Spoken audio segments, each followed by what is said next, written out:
hope and love, of peace and justice, of wholeness and healing.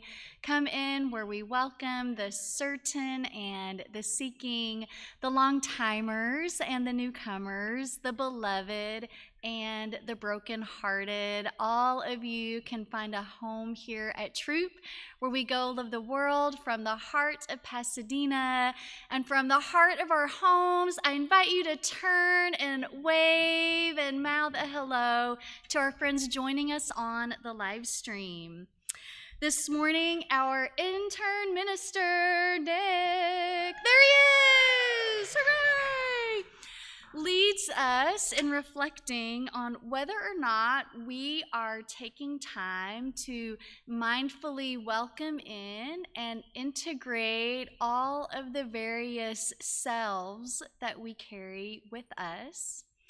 And I also offer a reminder that next Sunday, two important things. One is, who remembers what happens next Sunday? The time changes, it falls back. So if there's some wrinkle in the universe and none of your devices reset and you arrive here early, you could do things like take a nap on the pew. You could find a broom and gently sweep the front steps. Or anything that your heart desires that also fits within the boundaries of our covenant here at Throop. And next Sunday, we also have our special service where we remember loved ones who have died. We'll be creating an altar, and we ask you to bring photographs or mementos of loved ones who have departed. And if you're new to Throop, we love to stay in touch. You can fill out an info card that you find in the pew back in front of you. And each one of us is a light in the world, and the flame from our chalice symbolizes and reflects that light.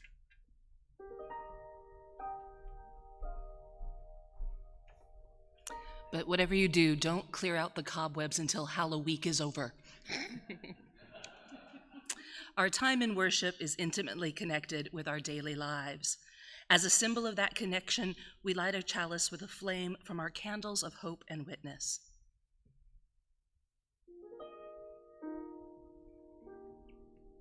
May this flame be a beacon calling forth our innermost selves to a fuller expression, calling forth our hearts to a greater acceptance and welcome. We light a second candle to honor the people and ancestors whose lands we now occupy.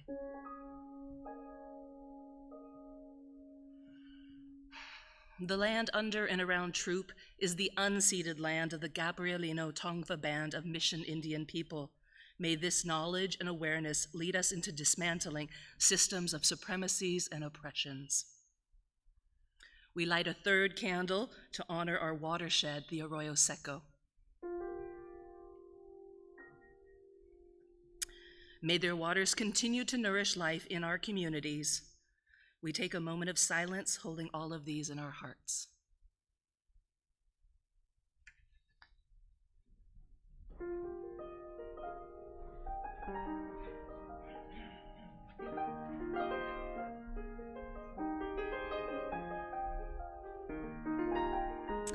Our opening hymn is Come, Come, Whoever You Are, number 188 in the gray hymnal, and I invite you to rise and sing out as body and spirit allow, number 188.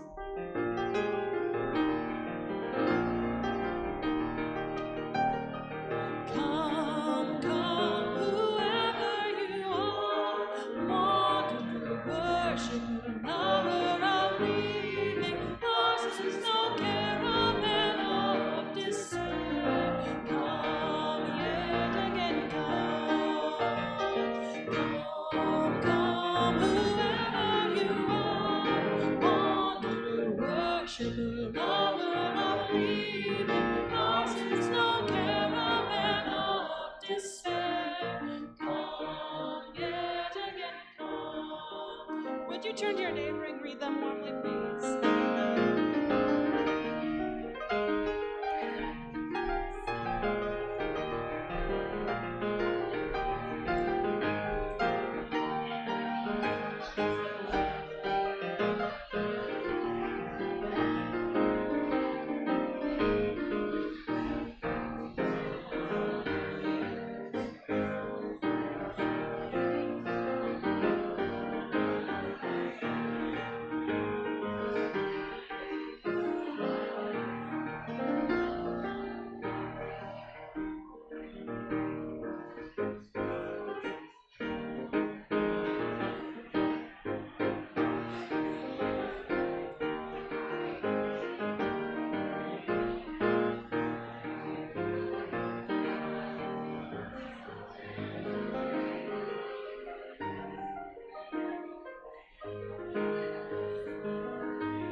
Hi, everyone. Good morning. My name is Nick D'Augusto. My pronouns are him, intern minister. As a practice of inclusivity, my colleagues and I at seminary are trained to talk about our identities in specific and clear ways. And as a white, cishet, endosex male, I'm endosex because I'm not intersex, I think it's particularly important for me to state these identities to indicate that I'm aware of the circles of privilege I occupy. I've also learned to be mindful of those listeners here or online who might possess a disability regarding vision. In that spirit, I am 6'1", slender, and I'm wearing a blue and white shirt and green pants. We emerged within a universe whose urge is diversity, whose timeline is eternal.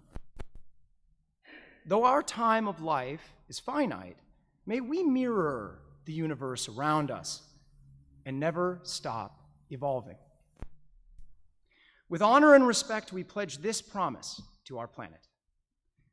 As members of the family of living beings on Earth, we are guided by the Unitarian Universalist principle of respect for the interdependent web of all existence of which we are a part.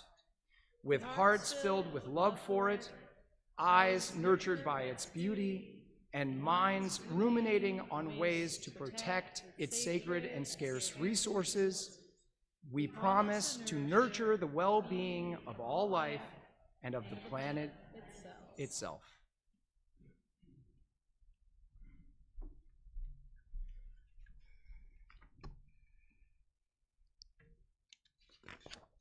If you'll join me with our congregational responsive reading, the congregation's words are in your order of service, and they are, "We restore relationships with all creation, gathering all at our table." Let's try that once together. We restore relationships with all creation, gathering all at our table. This reading is entitled Fragile and Rooted by Carolyn S. Owen Toll. See a blossom in your mind's eye. Allow it to fill the interior of your imagination. Greater perfection of form in nature cannot be imagined. With inward gaze, absorb each wondrous fluted petal. We restore relationships with all creation, gathering all at our table. Slide down its humid surface until you drop as the dew into its velvety core. Immerse your senses in this safe chamber. Such fragile beauty gives impulse to weep. We restore relationships with all creation, gathering all at our table. Slowly reverse the journey as you ascend the shaft towards wider light. Turn your imagination around and around to see its many facets. Stored within is the memory of all flowers. We restore relationships with all creation, gathering all at our table. Marvel that this creation, while utterly fragile yet undaunted, boldly bursts forth, turning resolutely toward the sun, and we too shimmer with expectation, exuding our own illumination, color, pulse, and scent. Vulnerable, still, we venture our lives courageously toward hope and light, at once both fragile and rooted.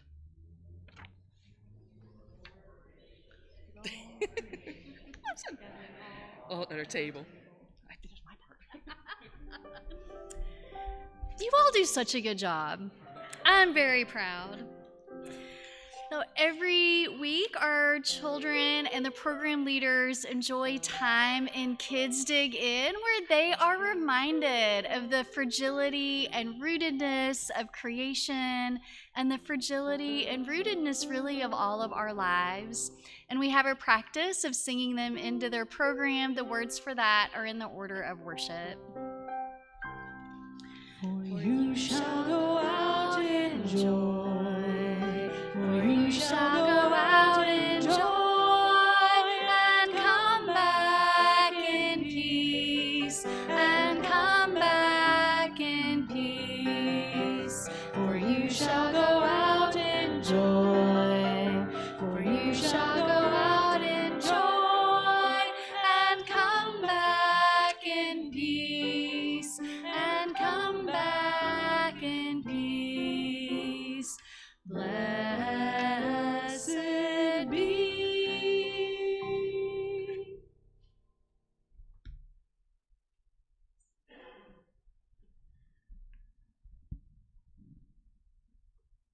The following is a short poem by Langston Hughes called Dreams.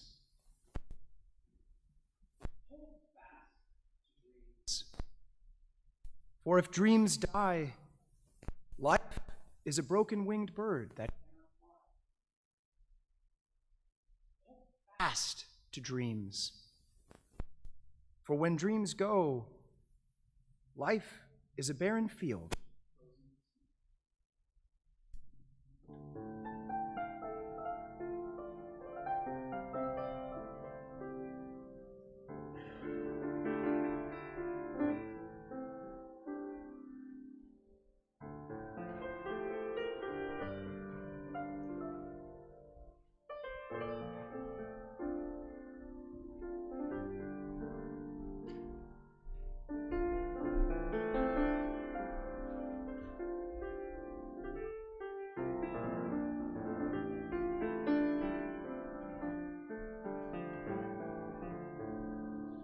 Thy blood doth rise in the roots of yon oak, her sap doth run in my veins.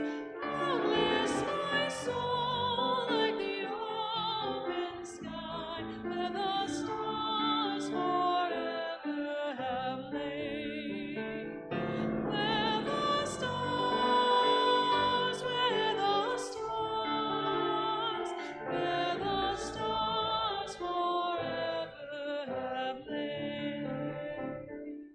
My hands hold the weavings of time without end. My sight as deep as the sea. Beating my heart sounds the measures of all that of love's eternity.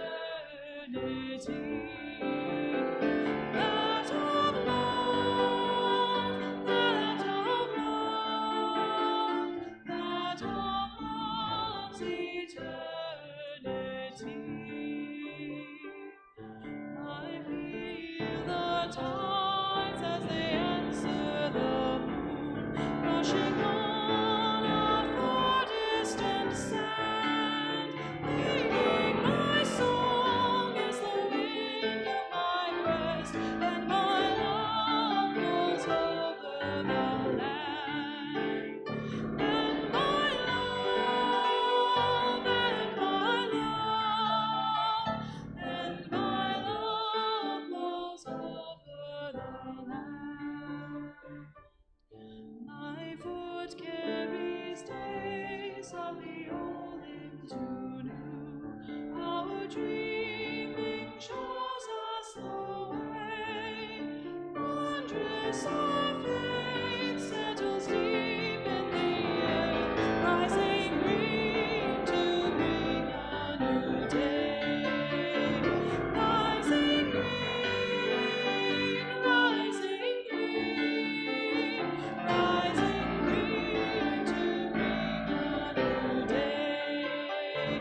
Rising green, rising green, rising green to bring a new day.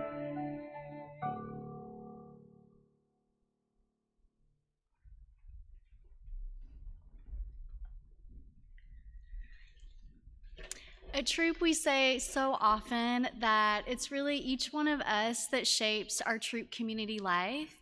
And sometimes you all are shaping our congregation even when you aren't here, and not in a weird Halloween spectral kind of way, but just that you shared your energy leading up to Sunday morning, even if you can't be with us. And today, a person who's very much with us is our Troop member, Jacqueline.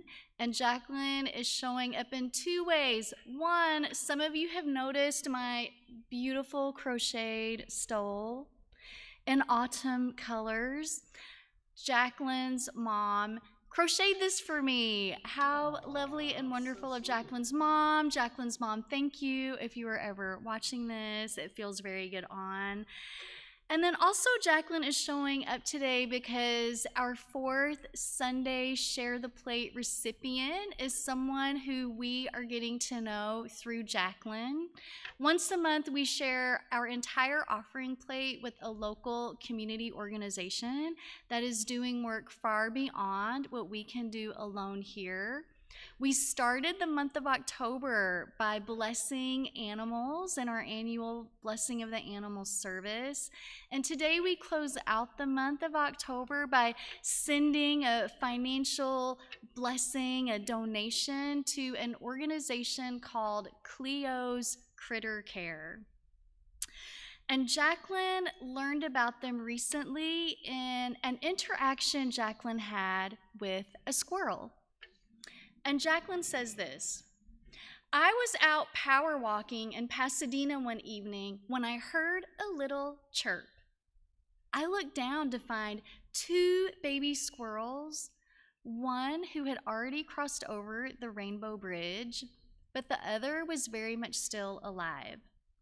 Jacqueline says, I knew squirrels don't typically carry rabies and that their babies are fairly tame, so I called my wife and said, bring me a box and some towels ASAP.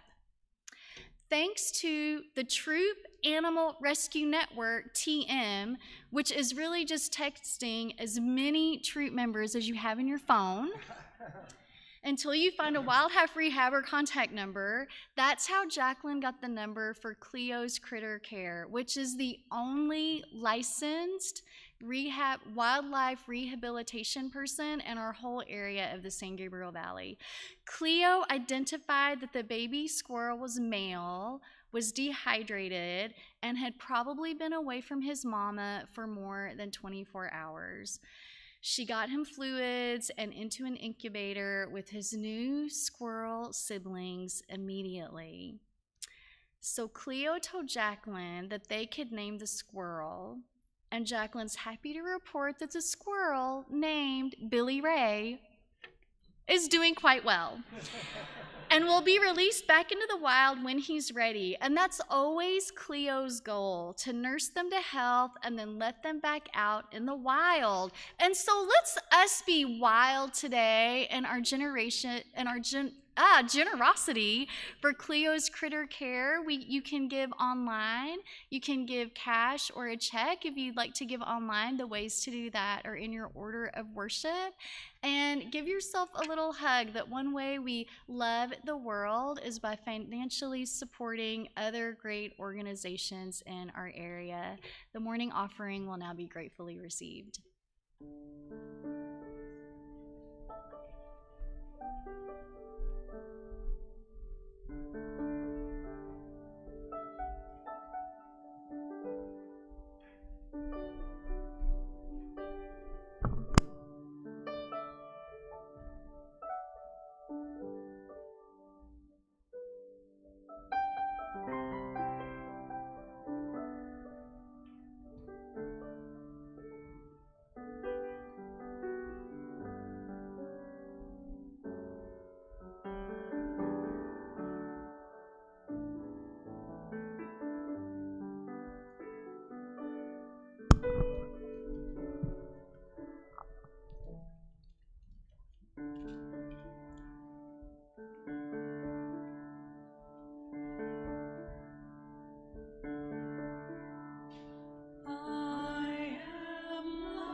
Not the things my family did. I am not the voices in my head. I am not the pieces of the brokenness inside.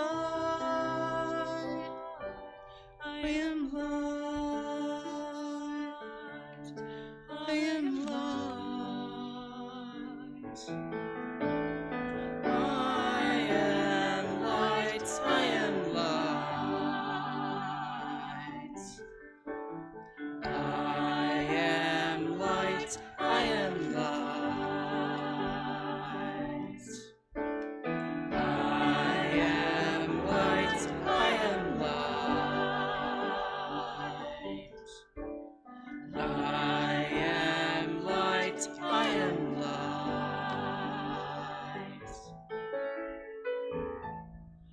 I'm not the mistakes that I have made, or any of the things that cause me pain.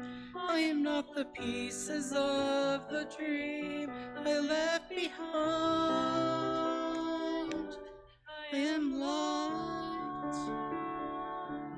I am light. I am light. I am light.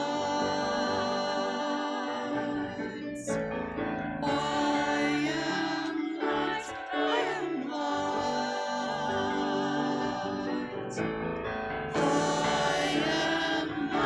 I am light. I am light.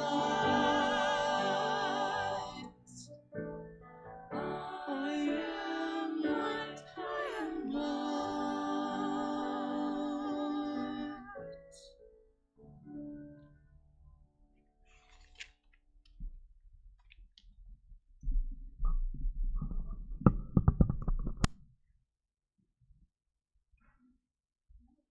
That was amazing.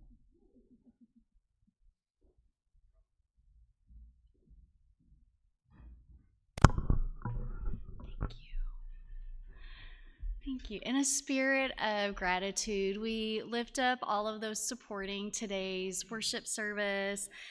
I'd like to thank Taryn running our live stream, Terry for serving as our lay reader, Faith with the children's program, Lou and Spencer for organizing our fourth Sunday sack lunches that we make for friends. Indeed, that's happening right after worship if you would like to stay and help with that.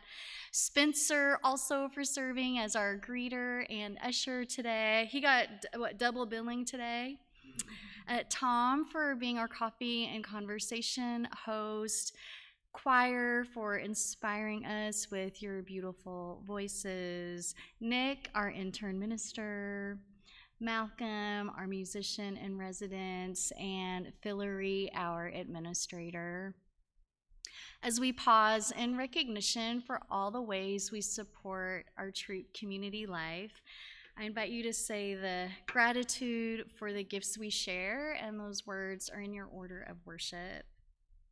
With gratitude for the ministries of the church that hold us and embolden us to love the world, we bless our offering and the many gifts we share. And with that spirit of gratitude strong in our hearts and minds, I invite you to take a gentle breath in together and exhale.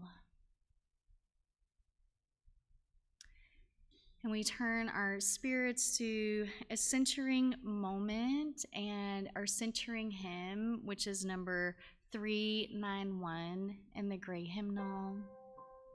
Voice still and small. And as we sing this together, I invite you to just call to mind times in the past week that you have been able to slow down enough, that you've been able to hear the call of something, someone, the sacred in your own life. Number 391.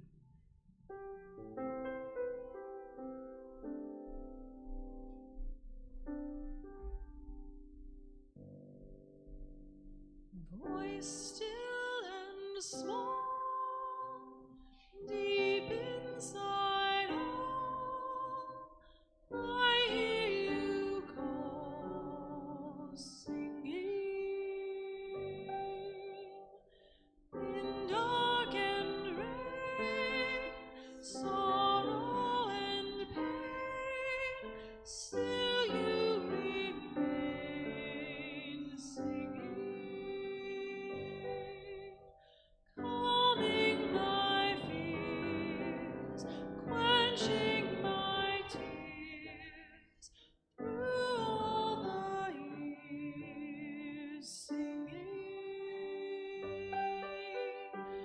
Voice still and small, deep inside all, I hear you call, singing.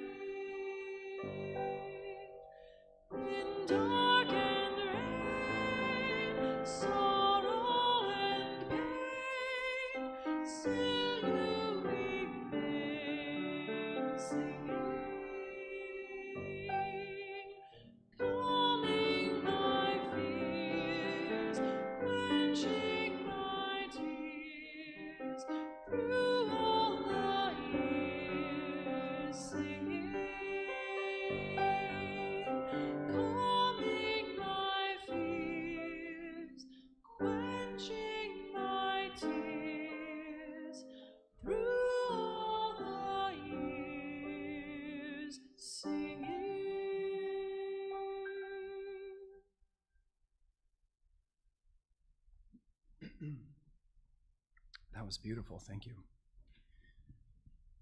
This moment is an opportunity for merging into one's present self, into one's body, a little check-in, a deeper breath, a meditation in the style of your presence, in preference, and in your presence, your present preference.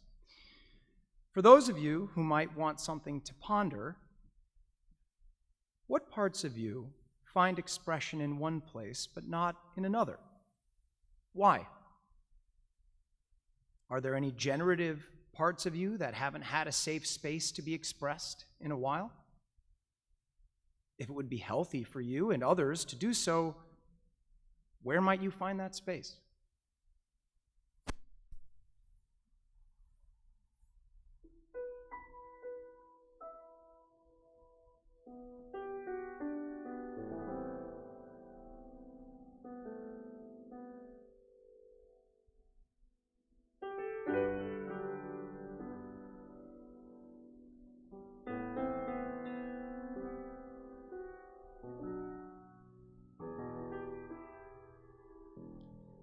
Would you repeat after me, congregation?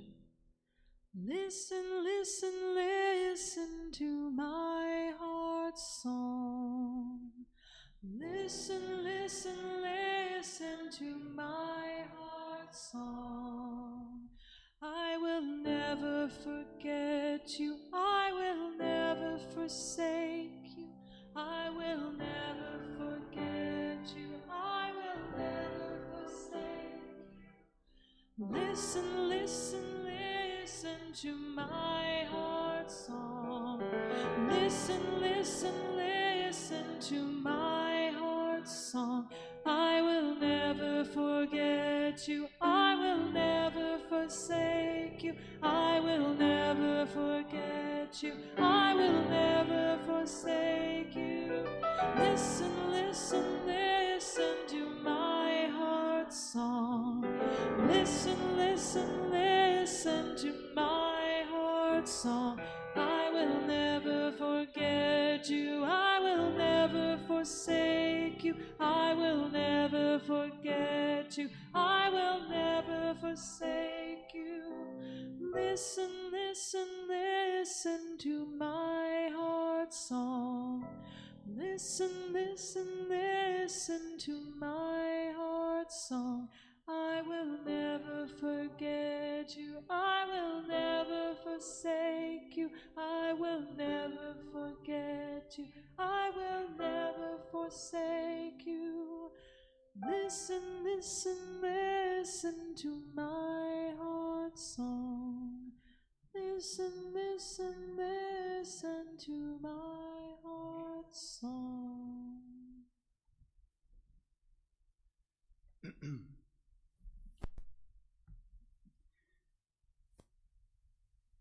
I've always been drawn to meeting people. When I was young, I had multiple different friend groups that had different activities around which we centered our time and bonding. I had sports buddies. We played basketball and football after school, sports video games. We partied together. I'm still close with many of them. Our wives and children are friends, and we've held each other through some significant tragedies. I had my quote-unquote nerd friends. We played non-sports video games. But most awesome about us was that we played Dungeons & Dragons together for years, White Wolf games, long play board games.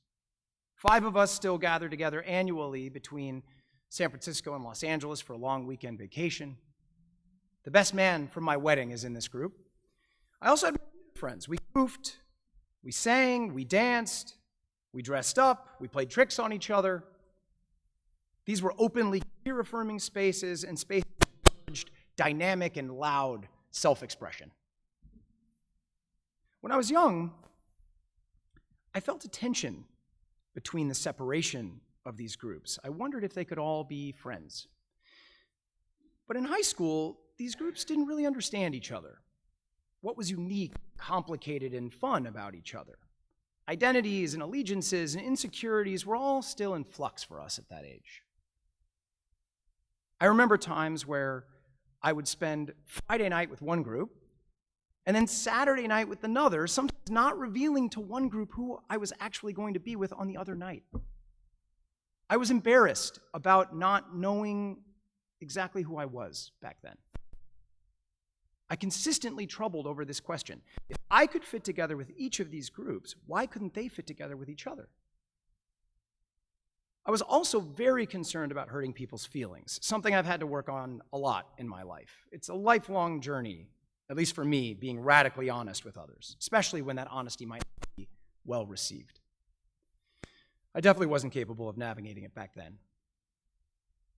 It wasn't until my wedding at the age of 35 that I had all these groups, plus new groups I'd made along the way, together in one space, standing up for me in an expression of support and solidarity. And it was beautiful, and they all got along.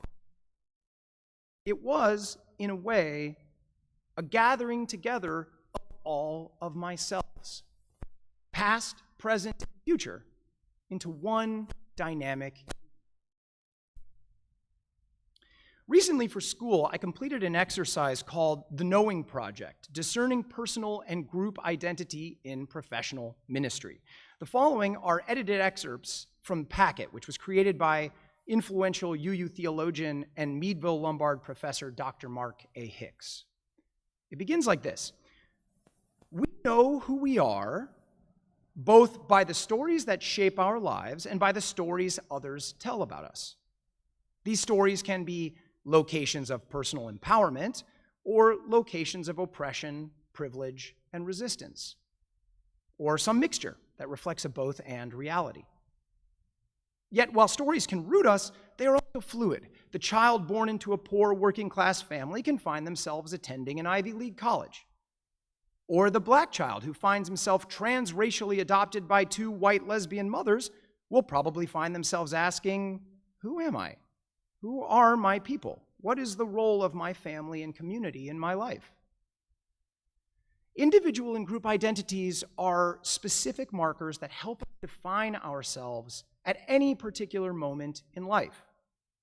Discovering and claiming our unique identity is a process of growth, change, renewal, and regeneration over our lifetimes. Who am I? Who do I want to be? What do others think I am and want me to be? What do church, school, media, and the law say I am? What and where and who is my home and my community? Which social groups do I want to affiliate with? Our identities are influenced by our social locations which range from to the national and global levels. And all of these spheres are influenced by notions of patriarchy, heteronormativity, militarism, ableism, racial and religious privilege or marginalization. Even transnational corporate profit has a say in this influence. The Knowing Project calls us to explore how our lives have been shaped in order to discover how they came to be and why they remain important to us. In seminary, we say we are formation as ministers in training, and so often we have formation groups that become small cohorts of seminary colleagues with whom we should be able to reflect honestly and vulnerably on whatever topic is in front of us. We discussed the Knowing Project in my formation group, and some fascinating questions about identity came up. All three of my fellow formation group members in this class identify as non-binary. They also happen to be, like me, white, privileged enough to be pursuing a master's degree, and they are a bunch of others. But unsurprisingly, the topic of gender identity and expression was where we found the most resonance in our conversation. One thing the group discovered is that the Knowing Project categories need to be updated to include the way gender presentation and gender performance influence how others perceive the gender and sex identities of each participant.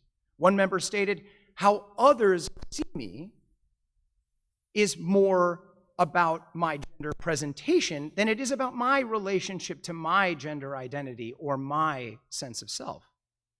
And one's gender presentation can change from day to day, moment to moment. Members spoke about how their gender performativity might change depending on the space, whether it's professional, or openly affirming. They spoke about how they might decide in any given moment to participate in a privilege of their identity that might be more beneficial in one space compared to another. For example, one person said they still wear dresses and enhance their feminine appearance when they go out to dinner because they notice it's less confusing for others and thus less burdensome on them personally. There was a lot in this conversation, and it was a great moment of learning for me. And it's with my cohort's blessing that I've been able to bring aspects of our conversation to this sermon today. In high school, I painted my toenails lime green and then bright orange. They weren't the most flattering colors. And when they faded, the lime green in particular looked really gross around the edges. But fun. And despite the fact that some of my family members didn't really understand what the heck I was doing, I had cultivated an identity. Primarily, I think, because of my being an actor, that allowed for this form of expression to be normalized within myself without me having to address it in any other way. It was something I absolutely took for granted, this freedom I had. And as a cishet endosex male performer, to move in and out of different expressions of myself without having to claim these expressions as an identity. It was a fellow in my cohort that helped crystallize this for me. They said, identity can have a fluidity. Those who are marginalized often need to uphold and internally validate their identities because the outside world will not validate them for us. But others can have those experiences without it becoming a label for their identity. It is enough to hold the experience, even if you don't adopt the identity. I've always loved dressing in drag for Halloween. I've done it often over the last 20 years, and now my wife and I dress in drag as a pair. Our greatest success to date was Popeye and olive oil, and it was really good. I even have the height differential. It's fun and meaningful to me to explore and express the feminine side of myself. And as I grow in my learning and evolve as a person, I've come to recognize how those feminine aspects of myself materialize in other forms of my daily life, sometimes subtle and sometimes overt. It's been good for me personally to recognize and embrace the blossoming and complication of my many identities. And this blossoming and complicating threads together theology. I believe that when we welcome diversity in ourselves and in others, we are honoring the urge toward diversity in our universe. What are your many identities? Which ones might be clamoring for more attention? For those of us, like me, that are in our abilities to flow many identity groups, can we all call an awareness to that in ourselves? Can we use that awareness to understand our connection to those of us who may not have the luxury of their identities being able to flow harmlessly throughout our cultural landscape? I've always been drawn to meeting complicated, idiosyncratic, weird, multifaceted people made up of many different selves. May we, at least in this space, feel free to gather those selves together and slowly introduce them one by one or two by two to each other over time.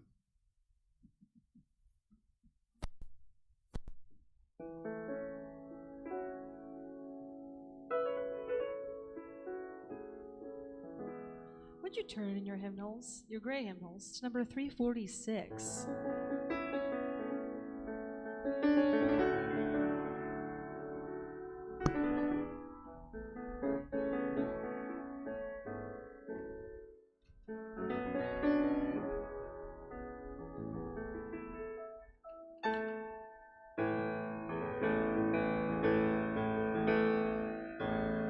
Come sing a song with me.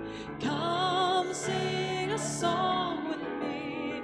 Come sing a song with me, that I might know you're mine. And I'll bring you home when hope is hard to find. And I'll bring a song of love and a rose in the winter time. Come and dream a dream with me. Come dream a dream with me. Come dream a dream with me, that I might know you're mine. And I'll bring you home when hope is hard to find. And I'll bring a song of love and a rose in the winter time. Come walk in rain with me. Come walk in rain with me.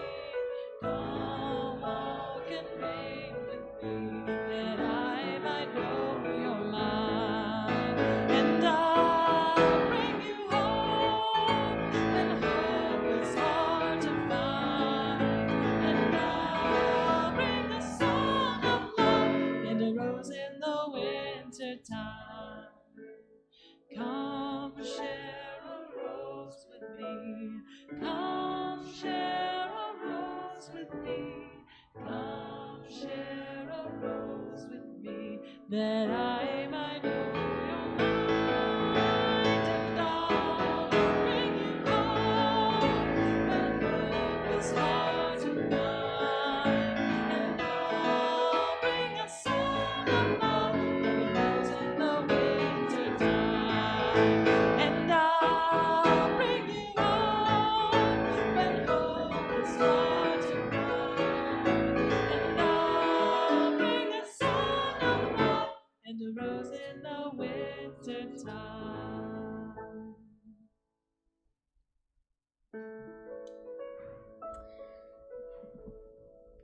Place a hand on your heart and reach out a hand to someone in the room.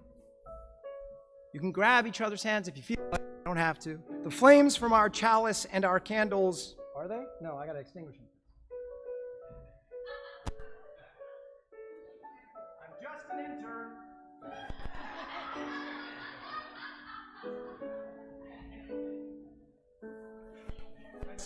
I swear I'll get that soon, Tara.